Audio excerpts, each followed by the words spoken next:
नमस्कार। मीनाक्षी की मैजिकल दुनिया में आपका स्वागत है। सो रहे हैं तो जाग जाइए, उदास हैं तो मुस्कुराइए, क्योंकि आ रही है बहुत अच्छी रेसिपी जो कि आपने अभी तक कभी ट्राई नहीं की होगी। तो वक्त है आप इसे ट्राई करने का। खुश हो जाइए क्योंकि आ गई है मीनाक्षी की मैजिकल रेसिपी। इसे ट्राई करिए और जो नहीं ट्राई करेगा वो डेफिनेटली पछताएगा। तो आज मैं बनाने जा रही हूँ व्रत वाला पनीर चिली। जी हाँ, फलाहारी पनीर चिली। इसमें मैं वही सब चीज़ें यूज़ कर रही हूँ जो सब व्रत में खाया जा सकता है। तो चलिए व्रत को कुछ इंटरेस्टिंग बनाते हैं। तो यहाँ देखते हैं कि मैंने क्या क्या लिया है। आज पनीर चिली बनाने के लिए मैंने लिया है पनीर लिया है जो कि मैं घर पर बनाई हूँ, और यहाँ पर मैंने हरी मिर्च ली है, और ये आप इसे देखकर ताज्जुब में होंगे कि ये शिमला मिर्च है। शिमला मिर्च आपकी जानकारी के लिए बता दूं, व्रत में यूज़ नहीं होती है। जो लोग यूज़ करते हैं वो सावधान हो जाइए और आप इसे देखकर कंफ्यूज मत होइए।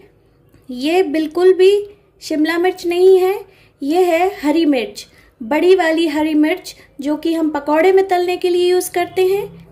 ये ज़्यादा तीखी नहीं होती है, तो मैंने इसे शिमला मिर्च की जगह रिप्लेस किया है। यहाँ पर मैंने लिया है धनिया पत्ती, और यहाँ मैंने 2 टमाटर लिए हैं, एक चुकंदर लिया है मैंने, और ये गाजर, छोटे छोटे चॉप्ड जिंजर लिए हैं मैंने। यहाँ पर मैंने काजू लिया है, ये सेंधा नमक है।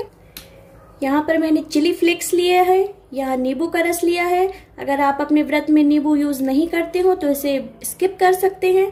यहाँ पर मैंने गार्निशिंग के लिए बादाम और पिस्ता लिया है, और यहाँ पर मैंने जीरा का और काली मिर्च का पाउडर लिया है। ये है साबूदाना और समा के चावल का आटा जो कि घर पे बनाया है मैंने पीस के। इसका मेन रोल रहेगा। तो चलिए बनाते हैं पनीर चिली।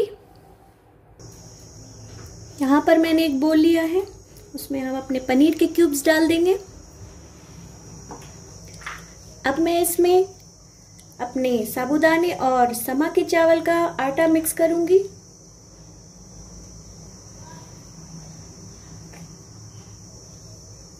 करीब 2 स्पून धनिया पत्ती, चिली फ्लेक्स और करीब ½ टेबल स्पून नमक मिलाऊंगी मैं। इसे अच्छी तरह से मिक्स करने के लिए मैं गुनगुने पानी का यूज़ कर रही हूँ। मेरा जो पानी का टेम्परेचर है वो ज़्यादा हाई नहीं है, बस हल्का सा गुनगुना है। तो मैं इसे डालते हुए इसे अच्छी तरह से मिक्स कर लेती हूँ।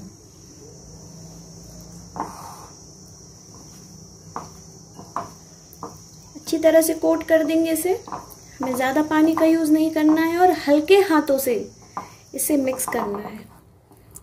अब मैं इसमें ½ स्पून अपनी काली मिर्च और जीरा पाउडर मिक्स कर रही हूँ। तो इसे मिलाते हुए और ये कोट हो जाएगा। अब हम अपने क्यूब्स को फ्राई कर लेते हैं। यहाँ पर मैंने एक नॉन स्टिक कढ़ाई ली है, इसमें मैंने आधी कटोरी मूंगफली का तेल यूज किया है। तेल रेडी है। अब हम अपने क्यूब्स इसमें ऐड कर देते हैं। हम अपने क्यूब्स फ्राई कर लेते हैं।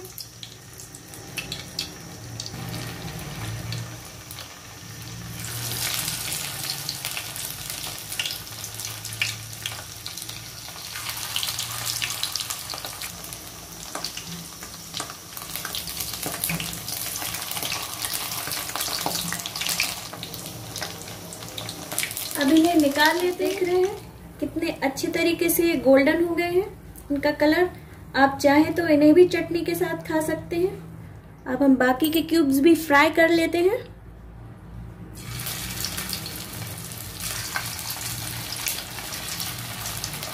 पूरे पनीर क्यूब रेडी कर लिए हैं मैंने।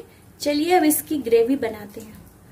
तो यहाँ मैंने सेम कढ़ाई में मूंगफली का तेल जिसमें पकौड़े फ्राई किए थे मैं वही यूज कर रही हूँ। आप इसकी जगह घी का भी यूज कर सकते हैं। अब मैं इसमें सबसे पहले अपनी चॉप्ड अदरक डाल रही हूँ। साथ ही हम इसमें अपनी वेजीज ऐड कर देते हैं। ग्रीन चिलीज डाल देंगे। इसे करीब 2 मिनट के लिए फ्राई करेंगे। हमारी वेजीज फ्राई होकर रेडी हो गई हैं। इन्हें हम प्लेट में निकाल लेंगे।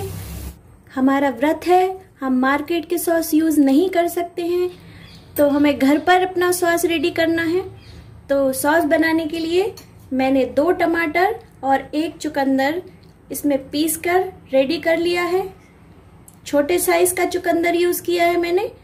तो सेम कढ़ाई में मैं इस प्यूरी को डाल देती हूँ। अब हम इसमें 1/2 टेबल स्पून नमक डाल देते हैं। यहाँ पर मैंने 1 कटोरी में गुनगुना पानी लिया है और इसमें समा और साबूदाने के आटे को 3 चम्मच मैंने इसमें मिक्स किया है और अब हम इसमें डाल के इसको पकाएंगे। इसे हम अच्छी तरह से मिक्स करेंगे ताकि इसमें लम्स ना बन पाए। हम इसे कंटिन्यूअसली मिक्स करते रहेंगे। इसमें मैं 1 कटोरी पानी और ऐड कर रही हूँ। मिक्स करके इसे ढककर 10 मिनट तक पकाएंगे।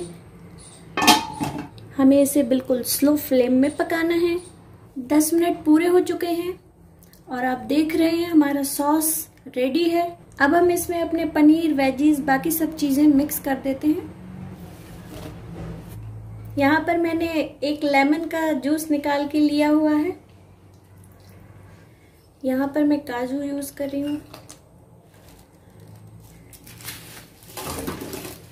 काली मिर्च और जीरा का पाउडर है ये। अब इन्हें मिक्स कर देते हैं। अब हम अपनी फ्लेम को हाई कर देते हैं और इसे लगातार मिक्स करते रहेंगे। अगर आपको ग्रेवी वाला चाहिए तो आप इसमें पानी मिक्स कर सकते हैं और इसे थोड़ी देर और पका सकते हैं। और अगर आपको थिक ग्रेवी चाहिए तो आप इस तरह से बना सकते हैं। तो व्रत रखने वालों, उदास होने की ज़रूरत नहीं है। हमारी पनीर चिली रेडी है। आप इसका मज़ा लीजिए। चलिए हम इसे सर्व कर लेते हैं। तो लीजिए, हमारी ये बिल्कुल यूनिक रेसिपी रेडी है, पनीर चिली, जो कि व्रत के लिए बनाई है मैंने। इसमें वही चीज़ें यूज़ की है मैंने जो व्रत में आप खा सकते हैं। आपको रेसिपी बिल्कुल अच्छी लगने वाली है, ये मुझे पता है। तो बिल्कुल नई रेसिपी को ट्राई कीजिए। मेरी रेसिपी को लाइक कीजिए, शेयर कीजिए और कमेंट में इसे और अच्छा बनाने के लिए या फिर अपने अनुभव को ज़रूर शेयर कीजिए।